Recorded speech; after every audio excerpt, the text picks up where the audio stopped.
Welcome to Femme and Furious, a podcast where pop culture meets a feminine framing. I am your host, Julia Rose Portela, and today we are tutoring Garrett Graham. But before we dive into today's episode, let me tell you how you can support and follow the podcast. You can subscribe anywhere that you get your podcast. You can watch full video breakdowns on YouTube. You can go over to my Substack to get cultural analysis, both on episodes that we cover and on stuff that doesn't get covered on the show. You can go over to Patreon if you want group chat community vibes. And of course, you can follow on socials at Femme and Furious Pod. Let's take a chic peek at the first 10 chapters of The Deal, which is what we're covering today. So this is a spoiler warning. We are going chapters 1 through 10. Sometimes I'll allude to stuff that might come up. I might give some individual spoilers about things that are happening in the book or in this universe, but I will tell you before those spoilers come. So I'll be like, hey, just skip ahead if you don't want to hear them. But for the most part, we're just going to keep every episode kind of contained to the 10 chapters that we are covering or anything prior. But since there's nothing prior yet, here we are. We're starting our journey with The Deal by Elle Kennedy. It's a sports romance, particularly a hockey romance, which I love. These are like popcorn books that I tend to reach for when I've read something really heavy or I am in a reading slump and I feel like I just need to kind of plow through something.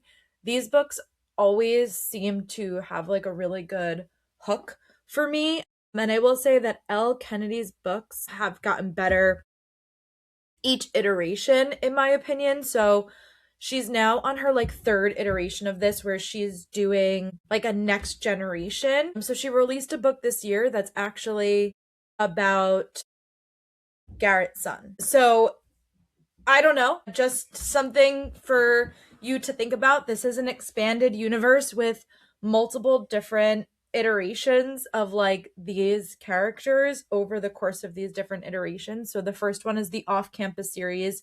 It starts with The Deal. That is what's being adapted on Amazon Prime in May and what we'll be focusing on here on the podcast for the next couple of weeks. So trigger warning, sensitive content warning. We will be talking about sexual assault throughout our entire coverage of the show, but starting today. So if that is a sensitive topic for you, maybe you've not read the book, but you wanted to listen before you watch the show, just know that this is material that we will be talking about and covering and dissecting as we go through. Nothing too heavy today, but certainly as we uncover pieces of this story, we will be going deeper into what this means for our main characters, okay? As far as judging the cover goes, the cover has now been updated, at least on Kindle Unlimited, which this book is on Kindle Unlimited. If you have Kindle Unlimited and that's where you prefer to get your books, just know that this is on there. If you don't and you've ever thought about it, just know this book is on there. The book has been updated to the TV show replica, which sometimes I like and sometimes I don't like, but the animated cover has now been replaced with the TV replica of the characters doing the same thing. Garrett, sort of lifting Hannah up. Let's run through a who's who really quick that we get in this stretch of chapters. We have Hannah, who is a music major baddie who's coping with sexual assault. Justin Cole, who is Hannah's crush. He's completely oblivious to her feelings. He is the star wide receiver on the football team at Briar U. We have Professor Tolbert, that is Hannah and Garrett and Justin's philosophical ethics professor. We have Nell, who is Hannah's classmate that she sits with in philosophical ethics. We have Allie, who is Hannah's roommate and her bestie. I am giving a spoiler right here. So if you don't want to hear the spoiler, skip ahead, 30 seconds, okay? Spoiler, Allie will go on to be Dean's girl, and they are my favorite couple in this universe. So can't wait till we get there. We also have Garrett Graham. Hello. We meet all of these people or hear about all of these people before we ever get mention of Garrett Graham. So we have Garrett Graham, who is the captain of the Briar U hockey team. He is a history major. He's our leading man. We have Carol, who is Hannah's therapist. Logan, who is Garrett's roommate and teammate. He's a defenseman. He's Garrett's bestie of all besties, and he's a whiskey drinker. Okay, we have Tucker, who is also Garrett's roommate and teammate. He's like Mr. Mom, Southern hospitality, all of that good stuff. We have Dean, who's Garrett's roommate and teammate, and quite frankly is a bit of a slut. And then we have Kendall, who is Garrett's like fuck buddy slash situationship. We have Cassidy Donovan, who is a fuckwit of a man trying to steal Hannah's creative sparkle. MJ, who is a passive compositionist in the music program, who is doing a music composition with Cassidy and Hannah for the winter showcase.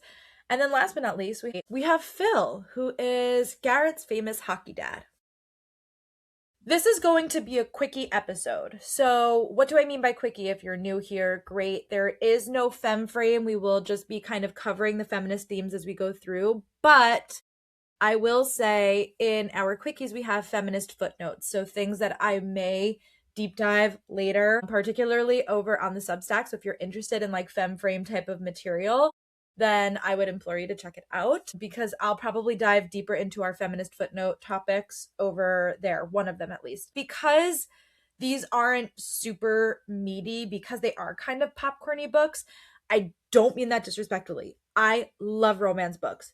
You know I am here to advocate for romance books. But these don't necessarily always have like every 10 chapters something major is happening. So how we're going to break it down is through the course of these episodes. I think where we'll start is Hannah and where she is in her journey right now in her arc. Garrett, where he is in his journey and his arc, just to kind of summarize. We'll go by themes that happen, and then we will go sort of by the key moments that happen. And then we'll end with our feminist footnotes. Okay, so let's start with Hannah. She is someone who is on her healing journey, which I love. And I would say she is very determined to find her path of healing. There is a healthy bit of acceptance that she has around her sexual assault, and like a sprinkle of shame about what has happened to her, and like a little bit of denial about how far along in the healing process she actually is. And because this is just our introduction to her, we're sort of getting kind of like a trauma dump right in the very beginning. Which I don't mean that in a bad way. Like, we find out almost immediately that she was abused, sexually abused and raped. What's more interesting to me as Hannah's journey goes on is how she's going to learn how to assert her boundaries, because it's a huge part of this stretch of chapters. Seemingly, no matter how hard she tries in these first 10 chapters, and I say this gently and with love, the men around her cannot take no for an answer. And for Hannah to be somebody who is coping with abuse, where a huge part of abuse is an overriding of your autonomy and your boundaries, for Hannah to be able to learn to navigate this in a way that actually honors herself, her boundaries, her desires, is what I think is going to make her such a compelling character as we go through this story. Garrett, on the other hand, like appears very surface level. He's perfectly content with letting the world file him under dumb jock, and Garrett coasts by on his reputation with zero qualms, riding the wave of social clout that comes from being the team captain at Briar U on the hockey team. He knows exactly how he's perceived, and more importantly, he knows how to use it. In fact, he's really comfortable leveraging his like low-key athletic stardom to get what he wants, both at life and in school. There's something almost strategic in the way that he leans into like the playboy persona that he has kind of floating around him. But when we dive into his internal dialogue, we get some really solid flashes of self-awareness, though I think, again, a huge part of his journey is going to be learning to empathize and to decentralize himself from a story to better another person, or to center another person in the story, and in particular Hannah. So let's dive into key themes. The first is coping with abuse. we get mentioned right away that Hannah was assaulted, and a few chapters later, it comes out that very specifically it was a rape. It happened at a party. It happened when she was 15. So she has been navigating and processing this experience that happened to her and learning how to live with it and cope with it for the past 5 years. What I think is so poignant about her story is that she seems to have a lot of support around her. And this doesn't eradicate this internal work that she has to do, but it clearly makes things easier for her. She has a therapist whose advice sticks with her because she refers to it when she's sorting out her feelings around her crush for Justin. She literally says to herself, baby steps. That was my therapist's favorite piece of advice, and I can't deny that strategy helped me a lot. So even though she's talking about that advice in very specific relation to, like, I've nodded to Justin, I've made some progress, that's a baby step. It's clear that she's come back to this advice more than a few times. So the advice that she gets from her therapist is something that sticks with her and lands with her and is present with her as she's coping and dealing with this healing journey that she's on. Not only does she have a therapist, but she has a great support system in Allie, her best friend and her roommate.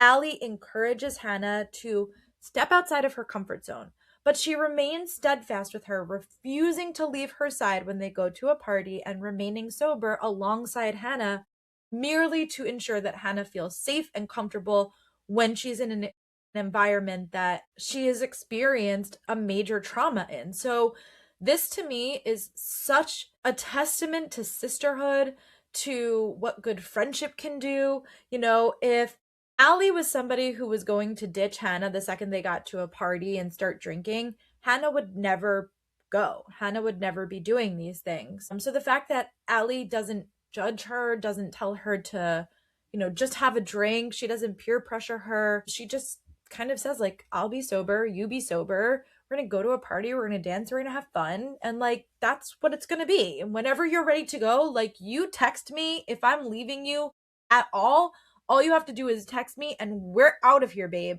So I think the fact that she has such good support around her is what makes this part of her healing journey so heartwarming to me. The fact that she has this much support around her. And we're going to see, as the book goes on, sort of like who supports Hannah, who does not support Hannah, how that makes her feel, and how she responds to those things. So I think that this right here in Allie as her, like, number one social support is a really good security blanket for her.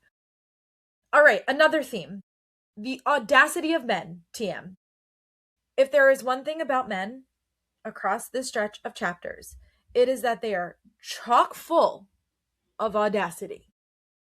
First, we have Garrett freaking Graham ending his situationship with Kendall, who he claims accepted the situation like a pro. And then he follows it up with a gag-worthy, and I do mean I viscerally gagged as I was reading this in the stretch of chapters.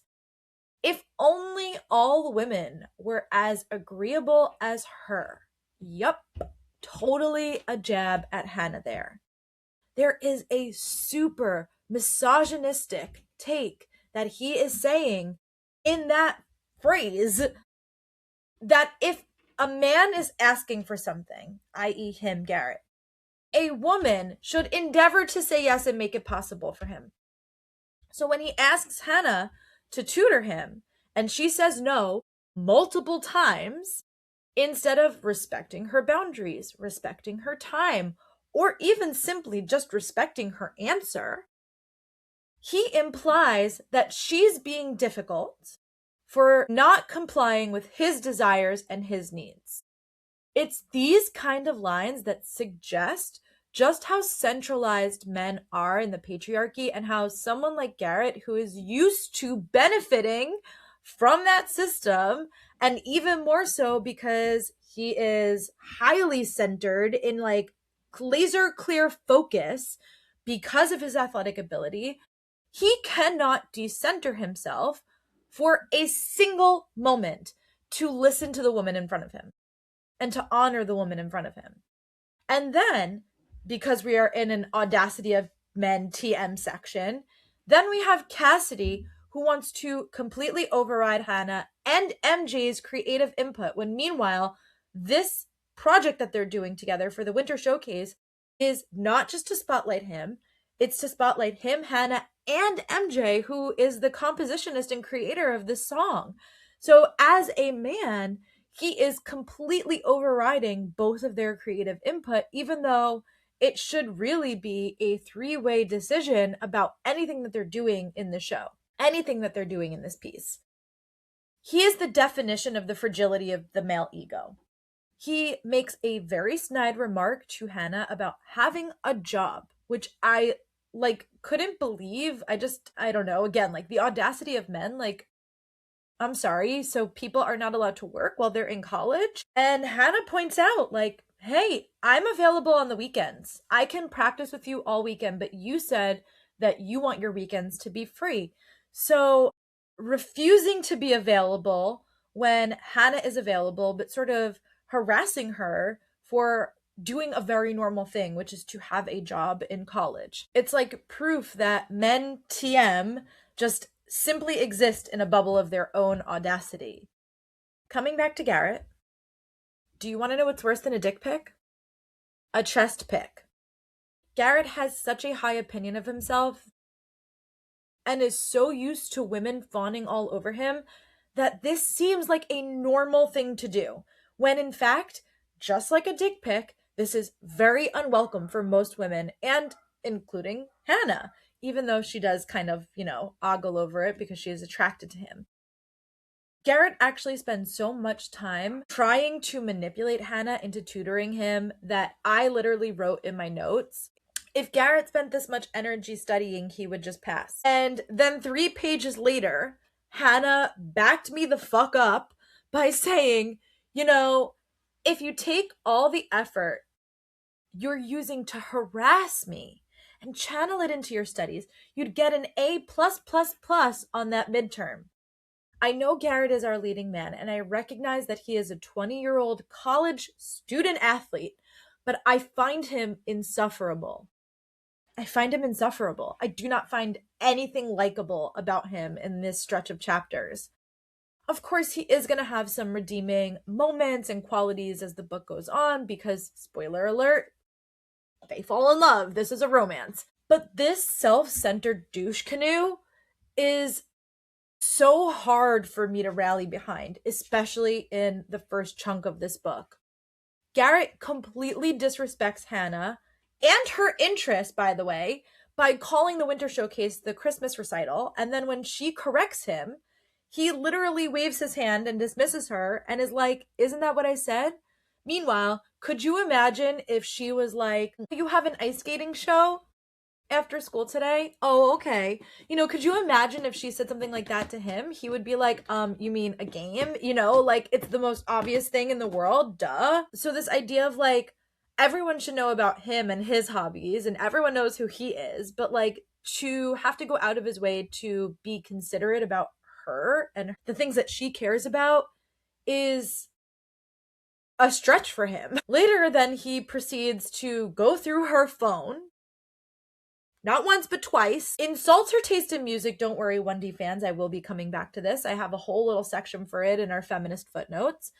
But then he comes back to her phone later, which, like, after he did that once, Hannah, why don't you put a fucking passcode on your fucking phone? Anyway, he then goes through her phone again and completely deletes all of her music. And this is literally what I wrote down in my notes. I was like, I don't even want to like paraphrase because it was just so perfect to me.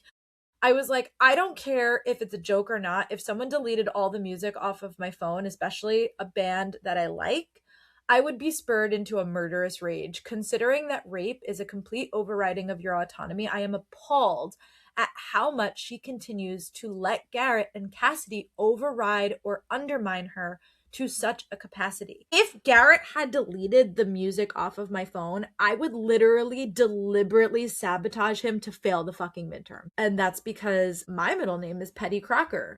And Hannah apparently finds this cute and funny. So, we are just not the same. In chapter 8, Hannah shows up for a tutoring session and she's really upset throughout the whole session. Garrett, the male chauvinist that he is, asks her if she's on her period because why else could a woman fathomably be in a bad mood otherwise? And when she then says no, because that's a ridiculous question to be asking somebody, he claims, look, there's an easy fix for this bitch fest of yours. All you have to do is tell me why you're mad. I'll assure you you're being ridiculous. And then we can study in peace. So not only does he call her bad mood a bitch fest, which, yuck. Number 2, he then wants to fix this problem, not because she's upset and because he cares about her and because that would be a compassionate and empathetic thing to do, but because it's getting in the way of what he wants, which is to study. And then 3, he's so sure, so convicted that the reason that she is upset is ridiculous. As if a woman displaying any other emotion other than amenable to the man in front of her is ridiculous. To make matters much, much, much worse, he then says to her that she's been babbling about the song since he met her, which she immediately calls out to be untrue. She's like, this is the first time I'm bringing this up. And then he says to her, maybe Cass is right and you're just too stubborn to see it. Because of course, Garrett would side with a man he's never met over Hannah, the woman in front of him, doing him a huge favor. I simply do not see how they are going to make Garrett in the show this unlikable. I just feel like they're going to take a completely different spin and some creative differences in control of Garrett and his character, because if they make him this chauvinistic, if they make him this misogynistic, if they make him this bro-esque in the show, I don't see how people are going to make it through a binge watch. He's really unlikable. If you disagree with me, you can send me an email. I would love to hear it. femmeandfuriouspod@gmail.com. But in my opinion, as a 33-year-old woman, recognizing that, again, he is a 20-year-old college athlete, not likable. Dislikable. Okay, another theme. Toxic masculinity and its influence on men.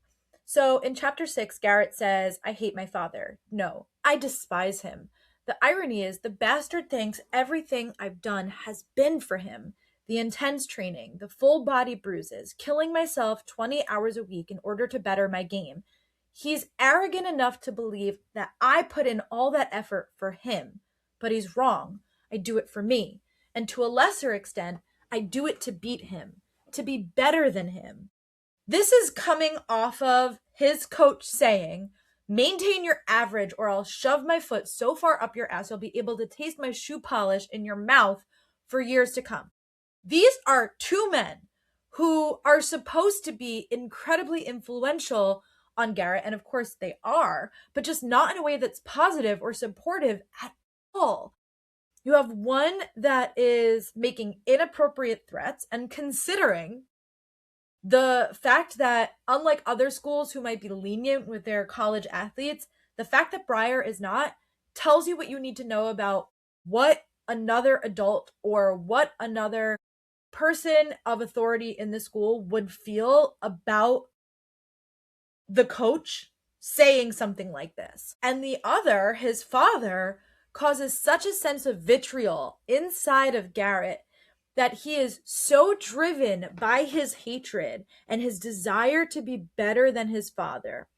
And not only that, but then he calls his father arrogant, which is like, hello, the pot is calling the kettle black. The apple isn't falling far from the tree. Like, pick a metaphor. Because, of course, Garrett is incredibly arrogant. So what you're really seeing here through this, like, specific POV stretch in the chapter is a young man who believes he is self-made when in reality he has been emotionally engineered. His hatred feels like it's something that is a part of his autonomy, but it is just another form of attachment to this man, to this person, to his coach. And it's okay, Garrett, because listen, there's nothing wrong with daddy issues. These men clearly demand perfection of him and leave very little room for mistakes. So I think it's pretty self-aware when, again, later in this chapter, Garrett says, sometimes I don't feel half as cool as people think I am. And I'm pretty sure that if any of them took the time to actually get to know me, they'd probably change their opinion. It's like that pond I skated on when I was a kid. From a distance, the ice looked so shiny and smooth until you got close enough to it, and suddenly all the uneven edges, crisscrossed skate marks became visible. That's me, I guess, covered with skate marks nobody ever seems to notice. So he's telling us here that he wants us to look deeper beyond the surface. But buddy, like, the surface is very immature and very self-centered, and it's obviously a direct influence from the demand of perfection, the high-level performance that is expected of him, the responsibility of being the team captain at an early age. Like, Garrett even says, this doesn't usually go to juniors. It usually goes to seniors, and I'm not a senior yet. And there's more to come in Garrett's story. We know that. But just the fact that this, like, very surface level piece that we get is so immature, is so self-centered, it makes it harder to want to look beyond the surface. Like, what is all of that covering up? And so that, I think, is like the interesting dichotomy, or like the interesting question that is Garrett Graham. Okay, key moments. Not many in this stretch of chapters. We first have like Garrett discovering that Hannah passed the philosophy exam, I would say, is like the first main big thing that happens. So we meet Garrett and Hannah in their shared philosophical ethics class, which in years prior had been deemed an easy class. But now, because the old professor had passed away, the class was taken over by a new professor. It's proving to be much more challenging. And while Hannah has passed this midterm with flying colors, Garrett did not. Garrett needs a C+ average in order to be able to play hockey. And while he's doing well in most of his other classes, his philosophy grade paired with his Spanish midterm, which he did not do that great on, are dragging his average down. And he is the team captain. He feels an immense pressure and responsibility to lead well. So he knows that getting benched because of grades is not great. Definitely not great for team morale. He sort of insists, like, persistently, that Hannah tutors him, and she really does not want to. So this is our first tension point between these two characters. This is the beginning of Hannah having to assert her boundaries in real time and hold the line. And for Garrett, who's struggling with philosophy and putting himself in other people's shoes and imagining what they would do and using philosophical ethics to make choices about those things, this is a great learning opportunity for him to, I don't know, possess a modicum of empathy instead of having a one-track mind for hockey and assuming that everyone else will orbit around his particular ideology. The second key moment that we have over this course of chapters is the deal. Like the name of the book, the deal. Garrett is going to provide Hannah with social clout by bringing her to a party that he knows that Justin will be at in order for her to be able to register on Justin's radar, in exchange for Hannah tutoring him for the midterm makeup exam. So in chapter 6, he says, you know what intrigues guys more than the chase? Hannah says, I can't wait to hear it. And Garrett says, a woman who's out of reach. People want what they can't have. But when they do finally strike this deal later in that chapter, he says, a part of me is genuinely shocked that I managed to wear her down. I've been badgering her for what feels like an eternity. Sidebar. I think it's been less than a week. And now that I've won, it almost feels like experiencing a sense of loss. Figure that out. Well, guess what, Garrett? You've already figured it out. You don't need to break the fourth wall to ask us, the reader, to figure it out. You already said people want what they can't have. And part of why he seemingly wants this deal is because Hannah emphatically continues to say no. She doesn't buy into his hockey team captain bullshit. And I think that is attractive to him in a particular way. The fact that she's not into athletes, but she's into Justin is like in his own male egocentric way, like, well, what does Justin have that I don't have? And he even does go as far as to like compare the two of them and say, like, I know that this is how he comes off, but deep down, that's not what he does. Like, then he pulls like a bait and switch when, like, I'm, shiny ice that's perfect on the surface, but when you get to know me, you can see all of my jagged edges. It's like, okay, buddy. So there's something that he, whether he wants to admit it or not, like, is jealous about, that Hannah is interested in somebody like Justin, but not interested in somebody like Garrett, or doesn't buy into like Garrett's athletic bullshit. All right, let's dive into our feminist footnotes. Okay, first and foremost, fuck buddies and situationships. Okay, this is inspired by the relationship with Kendall. So the rise of terms like situationship and fuck buddy reflects a broader cultural shift in dating culture shaped both by language and technology. While casual, non-committed sexual relationships have existed for decades, even tracing back to like the earliest 20th century, when social changes that like allowed for more like unsupervised dating came into play, the specific language then evolved more recently to capture new emotional dynamics. So fuck buddy emerged as blunt slang to describe purely sexual arrangements, while situationship gained traction in like the late 2010s to describe relationships that blur the line between casual and committed. This was a phenomenon that was amplified by dating apps, particularly like Tinder and Hinge, that encourage that sort of ambiguity, choice overload, and a prolonged non-commitment. Now, there's other reasons for that because, by the way, dating apps are products, and those people who have created the product want to keep you in the product. They want you to keep using the product. So there is a reason why these apps are set up to build towards things like situationships, because they want to keep you in these apps. Together, these terms signal not just new labels, but a cultural shift towards redefining intimacy, commitment, and emotional boundaries in modern dating.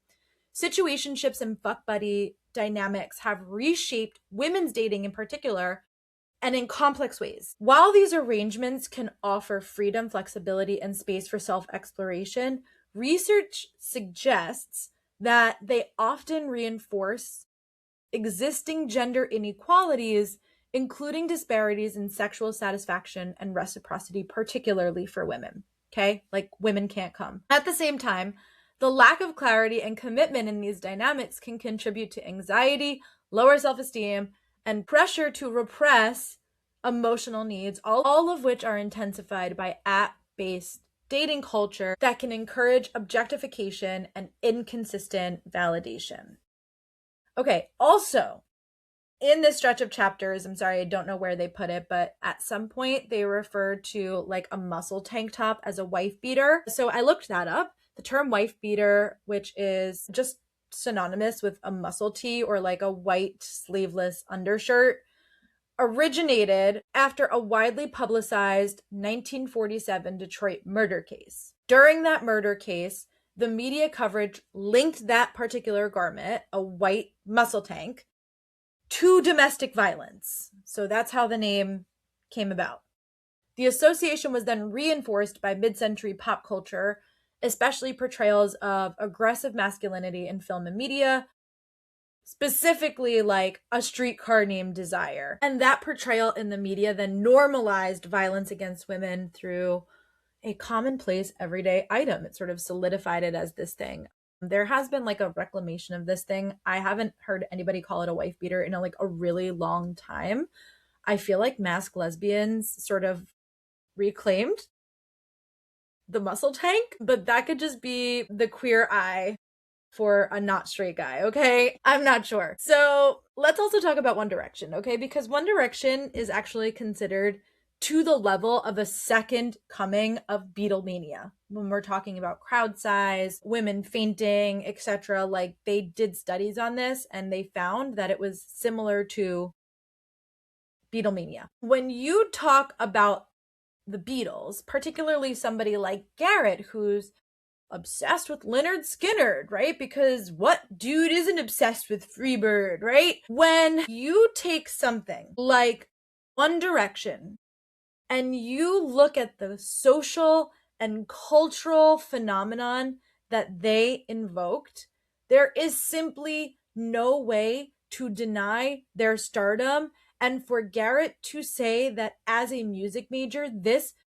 means that he takes her like less seriously when nothing for nothing, but Lynyrd Skynyrd could only ever hope to pull the numbers that One Direction probably pulled.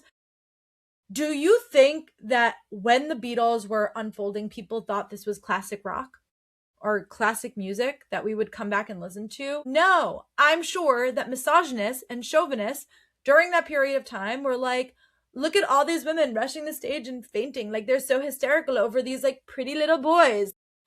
I'm sure that that's exactly how it was. I don't know. I can't confirm. I wasn't there. But like living in the world and watching people respond to One Direction as like anti-feminists, I could see how that is the response that people had to the Beatles.